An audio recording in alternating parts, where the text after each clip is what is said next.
Good afternoon, Tony Abbatine. Game On, coming to you live from Orange County, WTBQ FM. Talking about the most difficult thing to do, some would say, in all of sports. Hitting that baseball or softball. We're proud to have in studio today.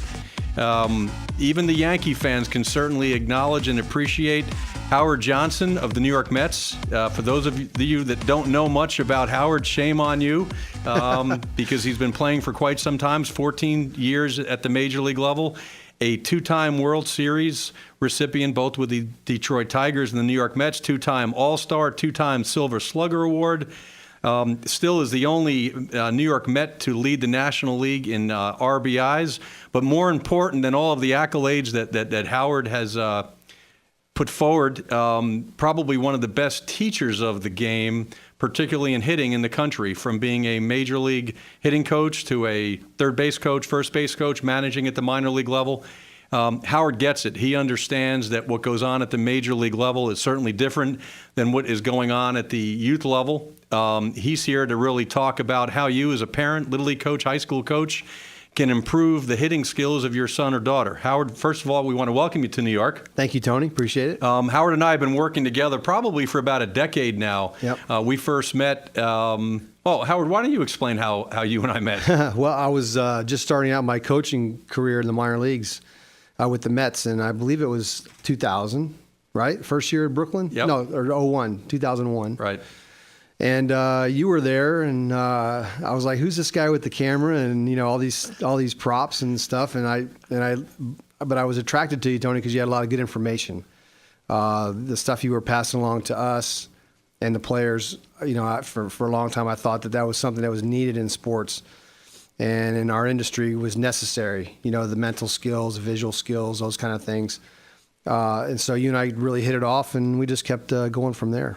Howard has spent really the last few years not only visiting our frozen rope locations, but he's everywhere. Recently presented at the ABCA convention, which is the big national convention where college coaches and high school coaches congregate each year, and really just talking about what I call the grassroots stuff. Howard, if we can, let's kind of get right into the nitty-gritty. Again, this isn't about some of your favorite students who you've worked with over the years, the problems of a David Wright or a Carlos Beltran or a Jose Reyes, common flaws that you see at the amateur level. And let's really put you on the spot with a 10 or 11-year-old. Okay. Right? You've seen a lot of those swings over the years. Right, it's our job on Game On to either fix them or give parents the opportunity to fix them. What are some of the problems that you're seeing? Well, I would say probably 99% of the issues that I see have to do with their whole setup and how they even stand in the box. You'll get all kinds of stances, open, closed, hands high, hands low. I mean, the reason is because a lot of kids want to copy what they see on television, first of all. That's how they learn. They learn by seeing, most of them. So they see it on television, they want to try it. Believe it or not, there's kids that learn how to hit watching, playing video games. How hitters stand in a video game, so you get a lot of different things. If you're set up poorly to begin with, chances are by the time you go to swing the bat and try to make contact, you're going to have a poor result. And in baseball, you're known by how consistent you can be. If you want to put a good, consistent swing on the baseball, a good, consistent setup, that's going to start there. We see it at the amateur level, and you're right, the setup, how they're holding the bat. You'd be surprised how many youngsters and even some of the high school players, they've got grip issues. They're gripping the bat incorrectly. Their posture, their center of gravity is off quite a bit. Talk a little bit about stride length. And again, this is radio. We don't have visual props, but what we see, the typical Little League player that comes in to visit us, or when we go out and try to educate some of the Little League coaches, the step that they're taking, we're calling that the stride length, is 8, 9, 10, 11, or 12 inches. At the major league level, just as a sense of comparison, the average stride length of a guy that hits a ball 400 feet would be what? Probably 3, 4, 5 inches tops. And therein lies the problem, because at some point, we've got to get the younger hitters to understand that big step doesn't equal big power. Correct. Besides stride length, again, after the setup and as an amateur coach, You really need to watch where they're standing in the box and where their hands are and whatnot. Is there a major league player that you could tell some of the coaches that are listening, hey, that's the guy that you want to watch, as it relates to what you and I call a good vanilla setup, something that you can take and have a young player integrate? Probably the most vanilla setup that I've seen from an established major league hitter is probably a Carlos Beltran. Why so? Well, if you watch Carlos closely, he's always in a good balanced position. His feet are always in a good spot. His hands are always in a very natural spot. When you look at him, he looks comfortable in the box. I coached Carlos for a few years, 4 years, and I got the chance to really know him and his swing. And he taught himself how to hit left-handed, and all he did was he looked in the mirror as a right-handed hitter and just basically tried to copy from the left side. So he went basically with a simple setup with the feet and the hands, and therefore he has a good setup, and that's how he taught himself how to be successful. And if you look at a Beltran, using him as an example, his stride length, the step that he takes, it's short. A few inches. Just a few inches. And that's one thing that we're constantly reminding the young coaches, young, I mean under 85. Yeah. If you can get that young player to realize that you don't need to be taking the big step, correct, that would be helpful. You mentioned something, and maybe a good segue into switch hitting. Right.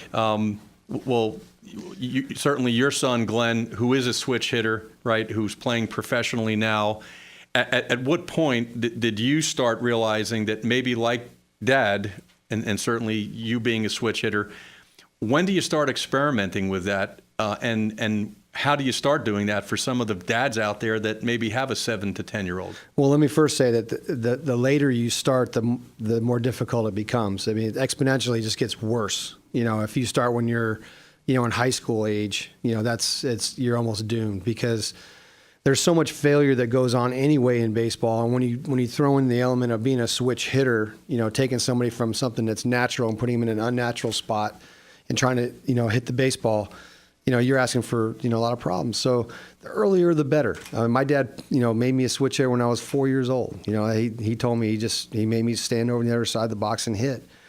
Glenn started, I forgot exactly how old he was. He had always been taking swings on both sides, but when he was maybe like 2 or 3 years before his freshman year in high school, that's when we really started to get serious about it.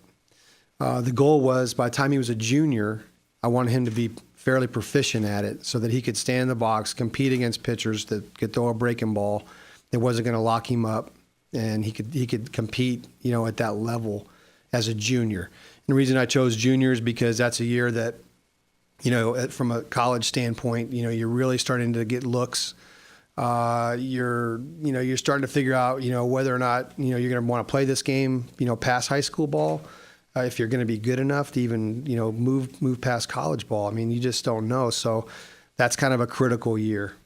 So all of you parents that are out there that have that prodigal 4 or 5-year-old, and again, besides giving them an opportunity, they don't realize that at some point being a switch hitter will be extremely valuable as they start seeing that the different breaking balls and curve balls. One of the nice things about being a switch hitter, without getting into the major advantages, is that you always have those funny pitches coming into your strike zone. The typical little leaguer doesn't really understand that yet. For them to be able to have that as an advantage, both in little league, high school, and beyond, to the extent that they're a good player, is extremely valuable.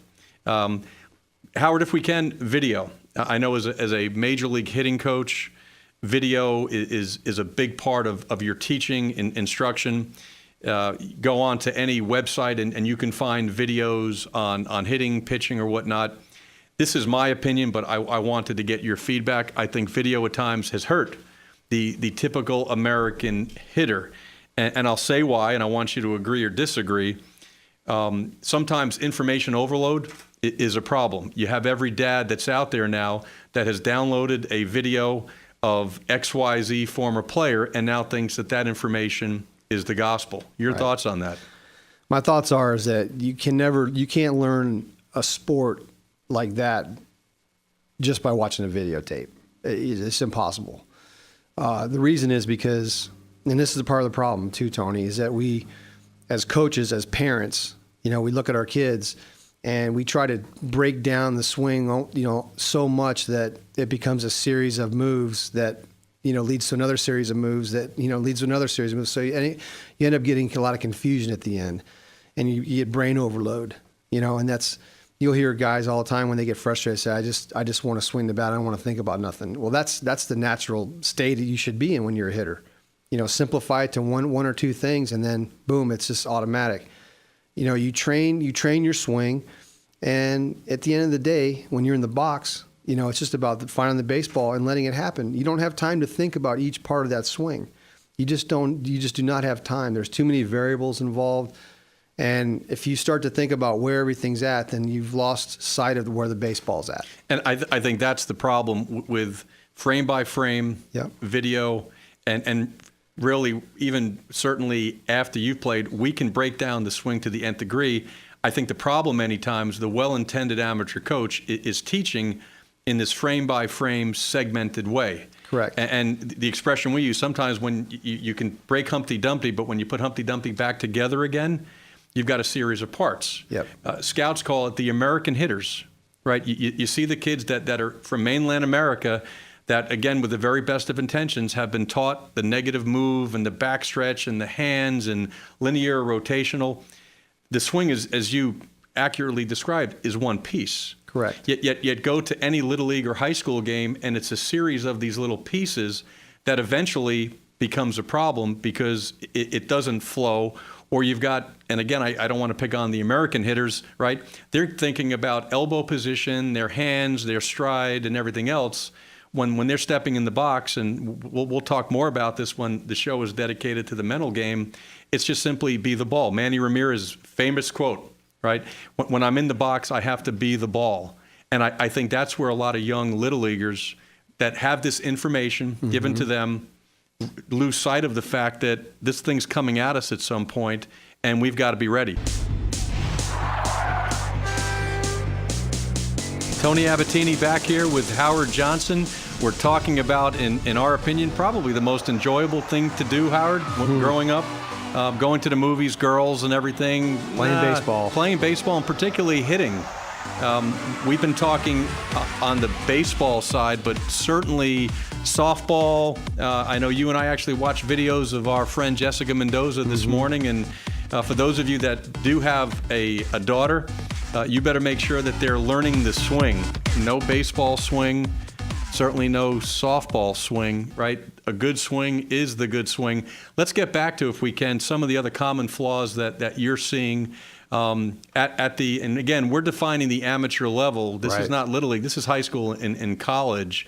You mentioned, let's talk about hand position. High hands, the days of Carl Yastrzemski.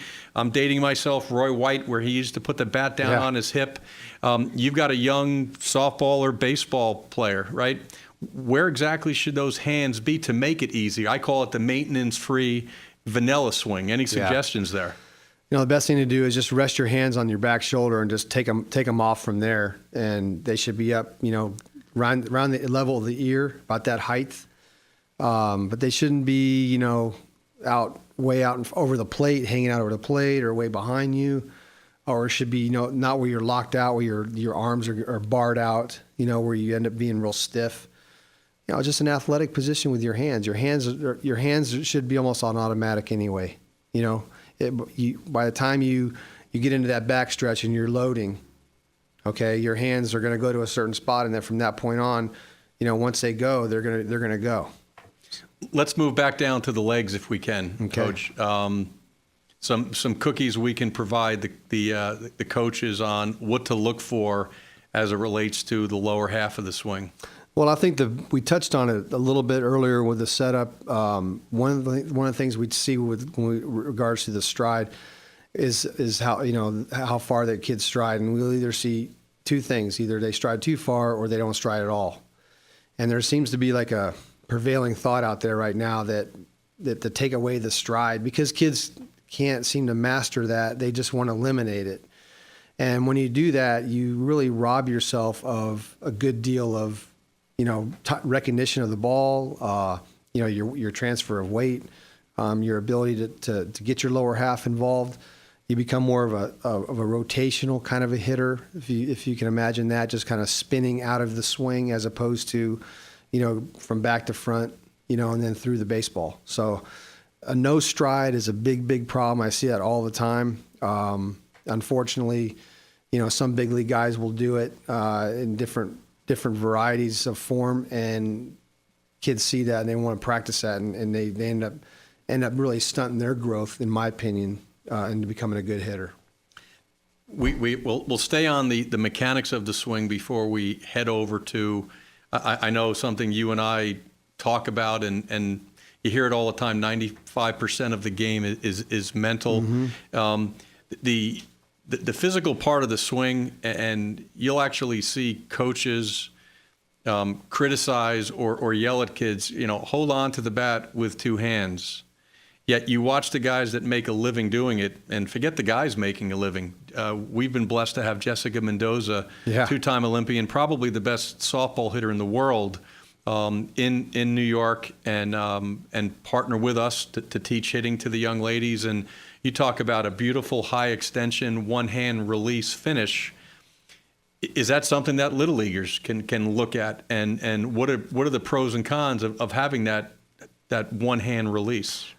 Well, a one-hand release certainly is not a bad thing. Let me tell you that right now. I let go with one hand. I wasn't thinking about doing it, but I've hit both. I've swung the bat where I've held on, and I've swung the bat where I've let go. I hate when coaches really preach that as like a fundamental, that you have to hold on to the bat with two hands. I think that's a big disservice. The bat is meant to go from back to front. The barrel goes through the zone. It's a natural extension for the barrel to continue on after the ball is hit towards the pitcher. And the better you're able to keep your bat in that lane, so to speak, the better. And it's just a natural feeling to be able to just almost let go out towards the pitcher. When you use two hands, you end up cutting yourself off to a point where the barrel's not in the hitting zone very long, and that causes a lot of problems. You want to take a phone call, and let's make sure that it's not Vinny from Queens lamenting about the 2011 Mets, if we could, Rob. Who's on the line? This is Steve from Phoenix. Yeah, Steve, what's up? Steve, Howard, nice to talk to you. Big fan. Appreciate that. Quick question for you. When should a high school hitter take a rest, or should he swing 12 months out of the year? All right, Steve, that's a good question. Well, out there in Phoenix, you can play 12 months out of the year. I grew up in Florida, so I know what it's like to be able to play all year round. It's a good thing, but I think it's healthy if kids take a break. Usually after Halloween, getting into October, after the World Series. Take the month of November, into maybe or even early December, and just kind of take it easy a little bit. I'm not saying you put the bat down and pick up the donuts or anything, but put the bat down and maybe just take a few cuts, every now and then, maybe once or twice a week, but not in a training mentality. Just more of a swing the bat for fun. The other issue is, Steve, are you still there? I'm here. This whole cross-training and when does a little leaguer or even a high school player devote himself to one sport? There seems to be a difference of opinion to an extent. Should you just do one? Can you specialize in one?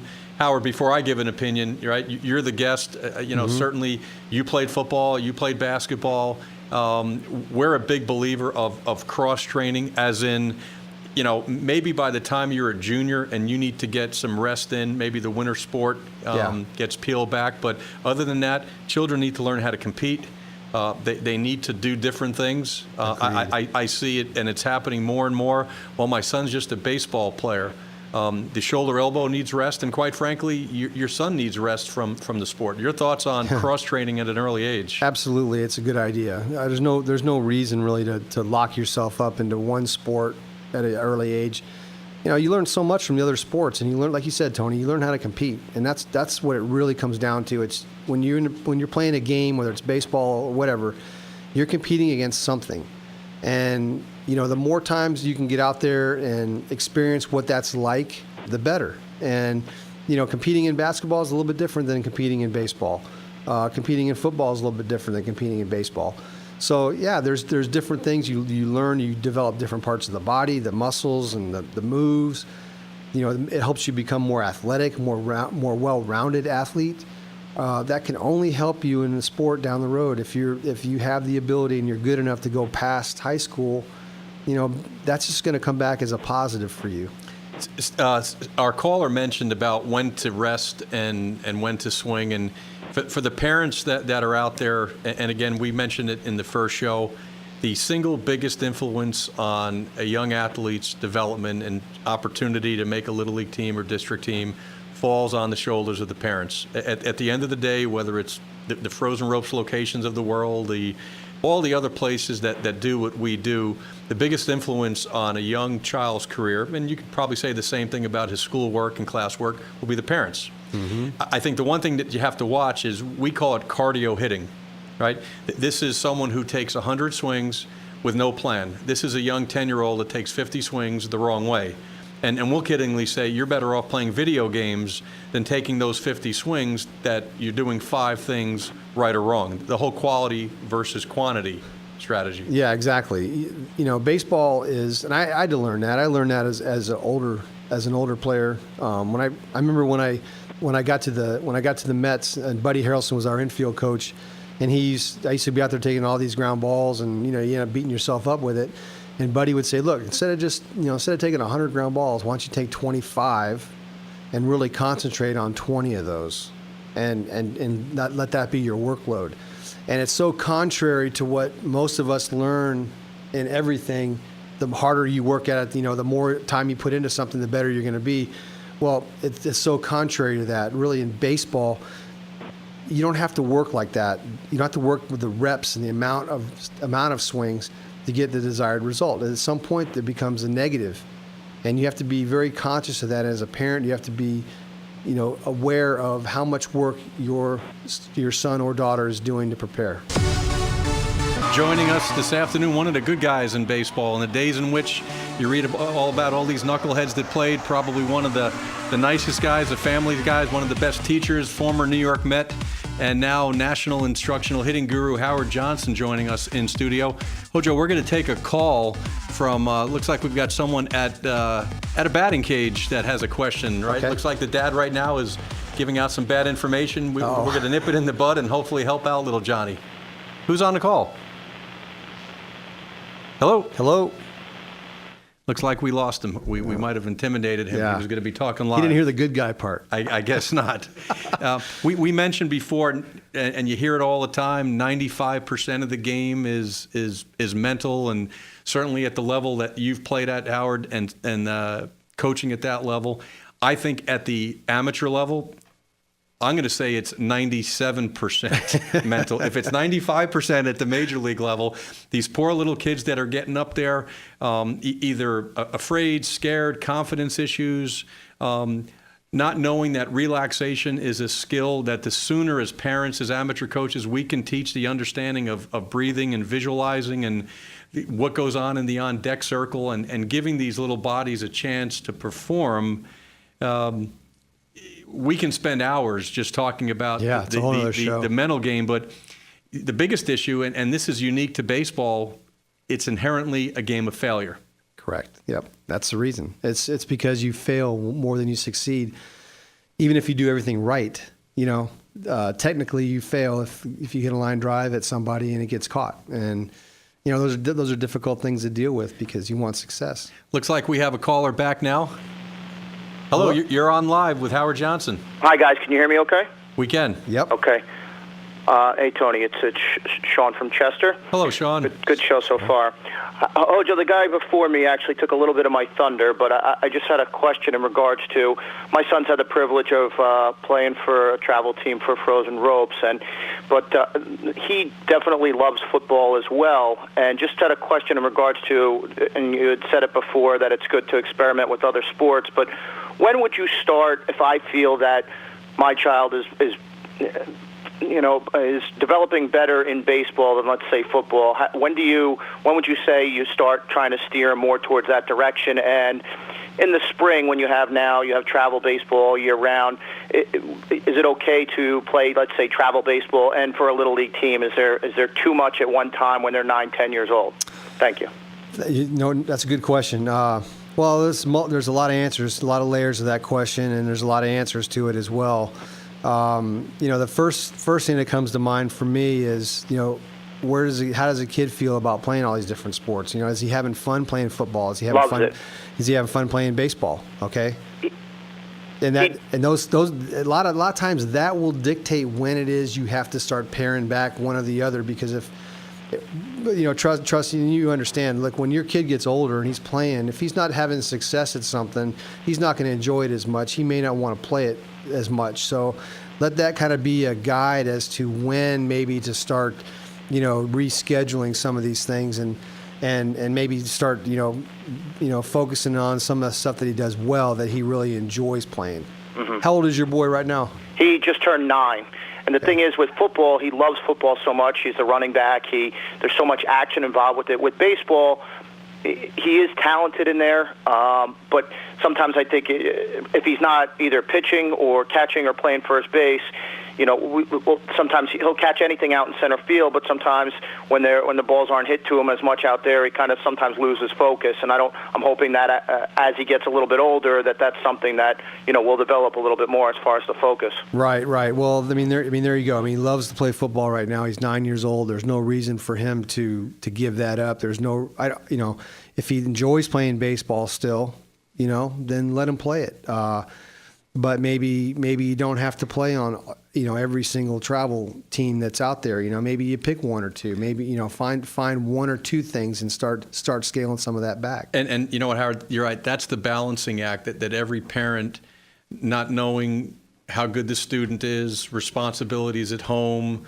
You've got to be very careful, and whether it's playing Little League and at that level, and knowing Sean's son who plays Little League, and I know we take the position that Little League is such an important fabric of the community, right? You see some travel programs, some travel coaches don't play Little League anymore. We're going to start travel ball, and to me, where are you traveling as a 9-year-old, right? You're John Tomini, who was on our show last week. He's not signing 9-year-olds. You're not signing the big contract with the Mets out of elementary school. Right. So this whole travel and playing all these games doesn't make much sense. And we've seen it where someone will come in and ask us, well, my son played 50 games. How come he can't hit or swing? This balancing act of you need to play, there's no question. But at some point, when do you have a chance to practice or work on your individual skills? Because the uniqueness of baseball, you go to a doubleheader, you're going to get 8 at-bats. Right. Maybe. You're going to maybe see 3 or 4 pitches per at-bat. That's not an awful lot of time to work on and work on your hitting. So when does that 9 or 10-year-old have an opportunity, hopefully with dad or mom or someone with good information, to practice his swing? Yeah. Well, the biggest thing is when a kid is at that age, to me, those are critical years. That's 6, 7, 8, 9, 10, 11, 12. Those years are critical, because usually you're going to find out in sometime in that period of time whether your son or daughter enjoys the game, first of all, or has any aptitude to play it. If he enjoys it, then it shouldn't be hard to help him practice it. You can only, you shouldn't focus so much on just playing the game, because like Tony, like you just said, in a game you only get 4 at bats, maybe 4 swings, maybe 2 ground balls or something. Unless you're the pitcher, you may not have a lot of activity. But baseball is such a fine motor skill game that it takes time to practice it, and it takes time to train it. So during those years, you want to make sure that you're spending more time, down at frozen ropes, working on your game, going outside, playing catch with your kid, just spending time, because when you do that, you're going to find that the child's going to enjoy the game much better. You're going to enjoy the game much better, instead of trying to worry about, did my kid get a hit or not? It's like, okay, well, you know what? This is a process. And I use that word all the time with parents. My own son, for example. Hey, the game, learning the game is a process. don't be concerned so much with the end result, whether or not statistically if it's a hit or not. Concentrate more on what you did to prepare yourself to play the game, and you'll learn valuable lessons not only for the sport but for life. And couldn't have said it any better, Hoj. And one of the things, I think Jessica Mendoza had shared this with us: work hard so the game is easy. And in fact, she took it to another level with some of the young ladies. You need to train and practice like you're the worst player on the team and play like you're the best. Yeah. And in that message, it was, the time in which you're practicing with your team, with your parents or whatnot, go out there and have that hunger and passion and want to improve. Once the game starts, and this gets back to confidence and whatnot, you've got to actually believe and hope and act like you're the best player on the team. Right. And you can't do that if you're playing a 60, 70 game schedule all the time. And again, whether it's practicing at our locations, parents need to do it, and I've said this before and I'll keep saying it, you need to go out and have a catch or throw with your son or daughter. The tee is good. Batting cage, in my opinion, under 15 years old, is that aerobic hitting? You're seeing the same ball with the same speed, and you're starting to develop what I call kind of a groove swing. Yep. And even though you might not be able to throw batting practice as well as a Howard Johnson, every parent out there can get a wiffle ball, can get a softball, and let your son or daughter see a live arm, because at the end of the day, and we'll talk about it later on in the show, it all comes down to timing and pitch recognition. We've got a call coming in now. Rob, we'll take a call from who? My name's Bob. And I had a question, Howard. I have a son. He's about 11 years old. He keeps his bat on his shoulder when he's swinging in Little League, and he's hitting about, 450. Everybody's telling me that he should get his bat off his shoulder. Should we mess with that at all, or should we just let him? I think he technically pulls the bat up off his shoulder later on, but he doesn't seem to have a problem with timing. Well, that's a good question. If a kid's hitting 450, if he's hitting the ball hard and he's enjoying himself, obviously you have to take the bat off your shoulder at some point to hit. So he's doing it. He's doing something in there that people aren't seeing. I don't think that it's critical that you go and change him. I mean, he's obviously taking the bat off his shoulder at some point, and he's doing a good job of it. So there doesn't seem to be a need right now to try to fix it. But I think it's important that you understand that there may come a time when that may become an issue. And if it does, you need to be able to explain to your son or have your son understand, the pitfalls and being, late with that, or, why you do it to begin with. That would be the questions I'd be asking. Instead of trying to change him, I'd go, hey, that's pretty cool, man. How come you do that? And find out exactly what maybe the kid says. He may say something he saw on television. It seems like he has a very level swing. He hits line drives. On occasion, he'll hit a home run. But, for the most part, he's a line drive hitter. I don't know if it has a function of keeping it on his shoulder, but... Well, one thing, when you're resting the bat like that, I mean, you are in a relaxed state. I mean, you're not spending a lot of energy holding the bat up, not a lot of extra movement, those kind of things. It's able to, some of the things Tony and I have been talking about relaxing and trying to focus on the baseball. When the bat's on your shoulder, what better rest position is there than that? Yeah. My favorite trivia question with people is who was on deck when Mookie Wilson hit that ground ball to first? Yeah. And they're always challenged by that. And what were you thinking at the time when you were up? Well, I was waiting for my chance. I was hoping that if Mookie got on base, I would have to face Mr. Stanley. So I had a game plan. I was ready to go. And, I was obviously hoping that Mookie came through with a hit, and fortunately it worked out good for all of us. Yeah. Well, listen, that had to be one of the greatest games that I think we've ever seen. Which game was better? Was that one better, or the one against the Astros in the playoffs? Wow. I'd have to say the World Series game was probably the best one, only because we were eliminated at that point. In Houston we had another game, but this was different. Down by 2 runs in the last inning of a World Series game in Game 6. with 2 outs and 2 strikes. It's pretty remarkable to come back from that. Howard, you mentioned as you were waiting to face Stanley, and you never did as history unfolded, you had a plan. Certainly the plan that you had at Shea Stadium that night would be different than the plan that you would recommend to a 10-year-old getting ready to hit. Yet, believe it or not, every 10-year-old needs to have somewhat of a plan. In very simple terms, what can we be giving that 10-year-old? A Little League coach, and really, again, I keep saying the Little League coach, the dad, what is the plan? What is the objective for that 10-year-old every time he gets up to hit? Well, that's something that, every 10-year-old, we should be able to ask that 10-year-old when he walks up there, what were you thinking about during that time? And not be afraid of the answer, because, most of the times you'll probably get, I really wasn't thinking about anything.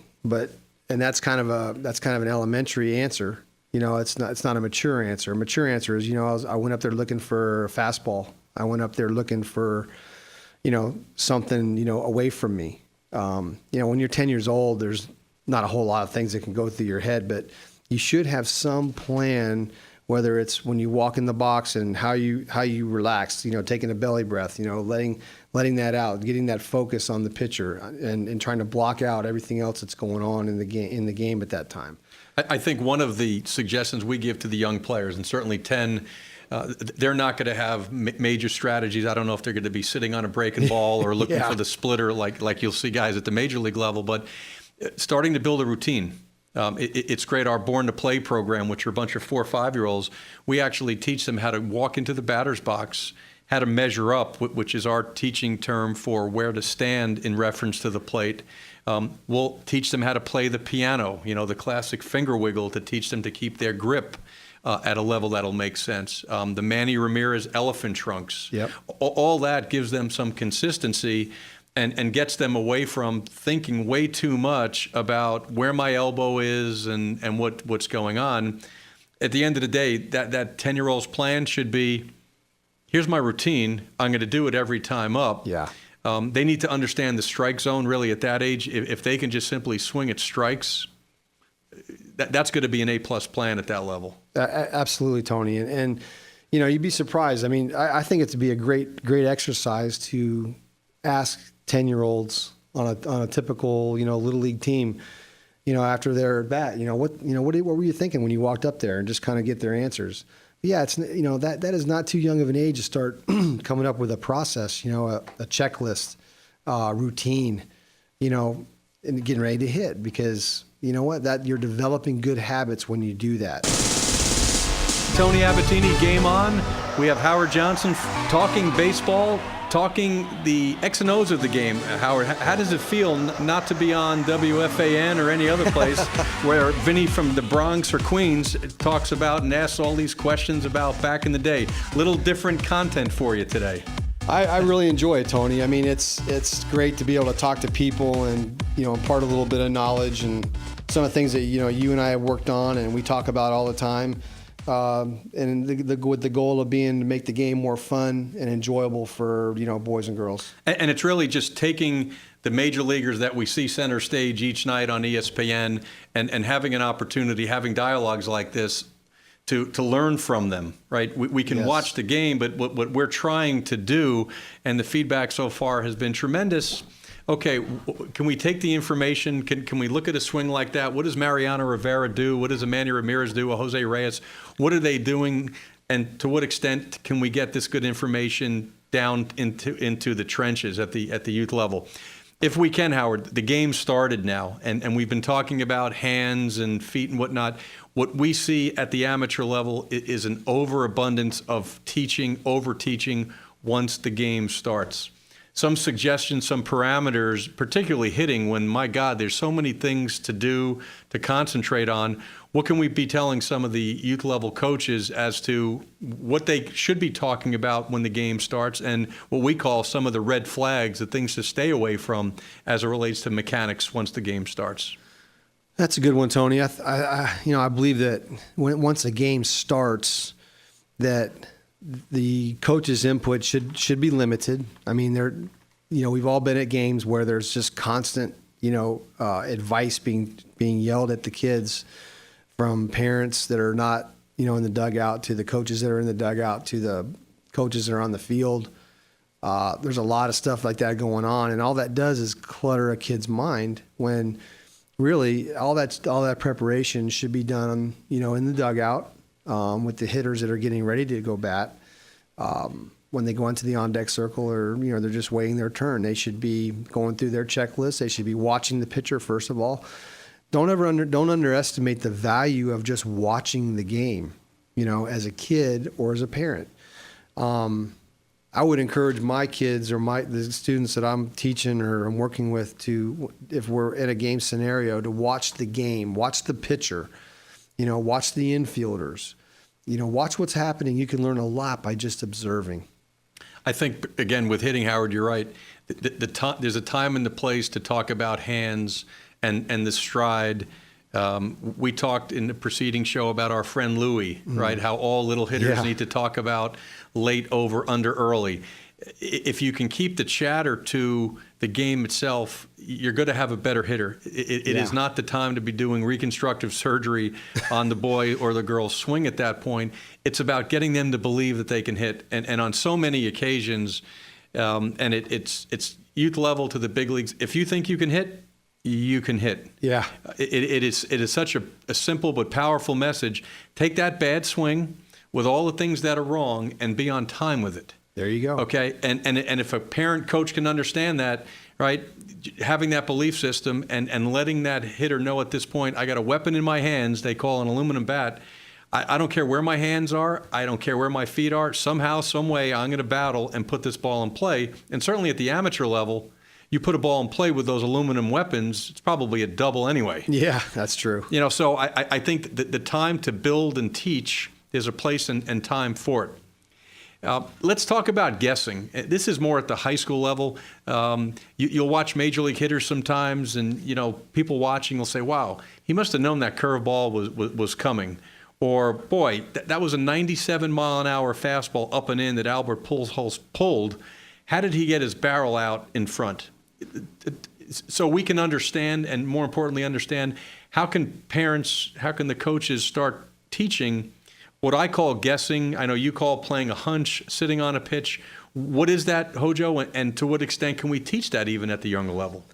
Well, it's something that you can teach, and it is something that should be encouraged, only in that it helps the player focus on what's going on the mound, during the game. If you watch a pitcher long enough, you're going to start to see how certain things kind of pattern out.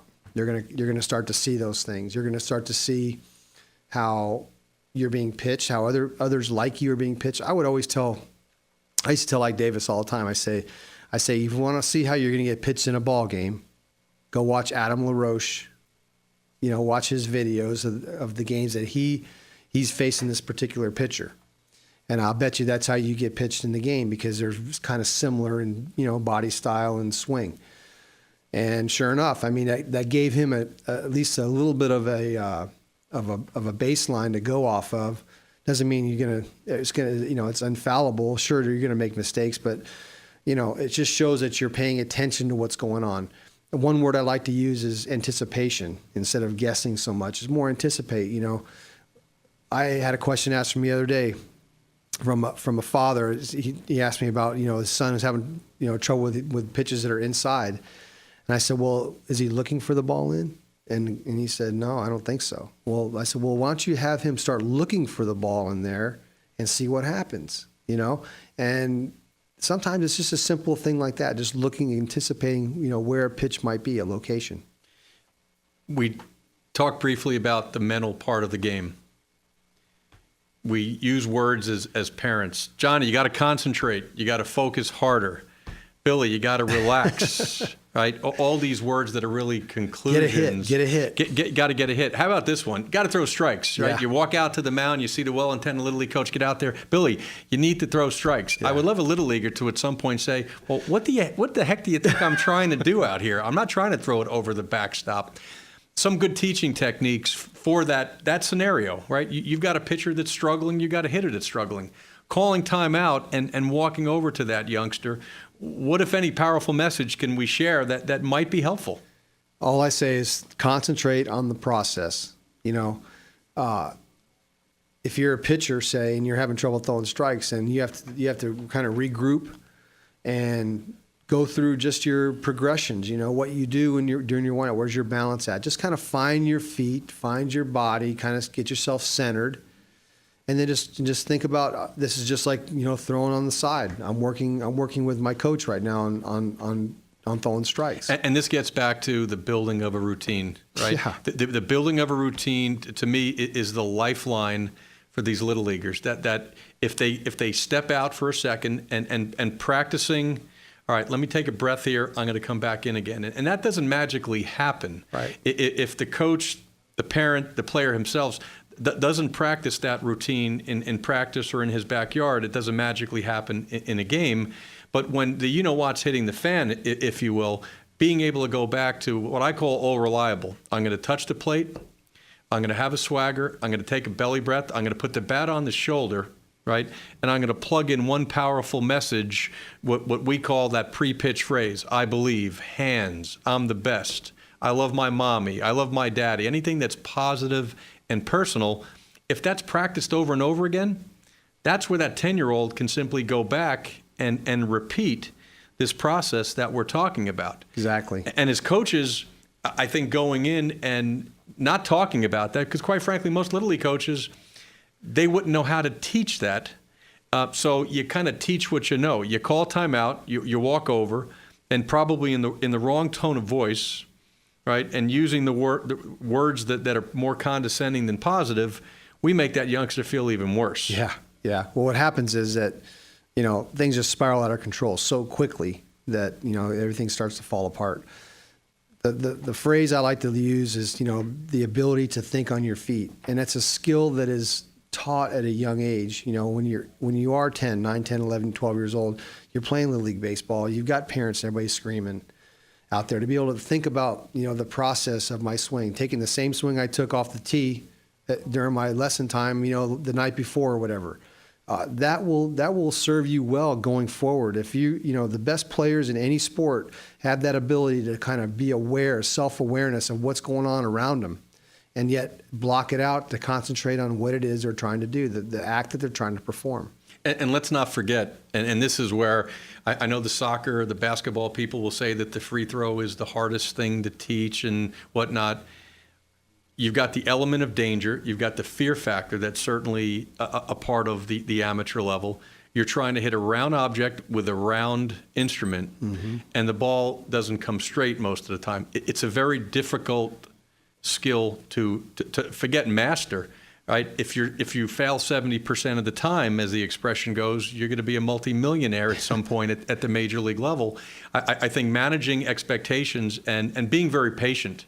At the younger level, spend more time throwing. We had mentioned that before.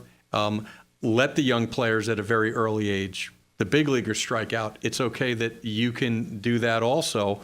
But at the end of the day, it's the hardest thing to do. And for the parents that are out there that are either coaching their sons or daughters or have entrusted other people to go and coach, you need to at least know a little bit more about what's going on and get good information, right?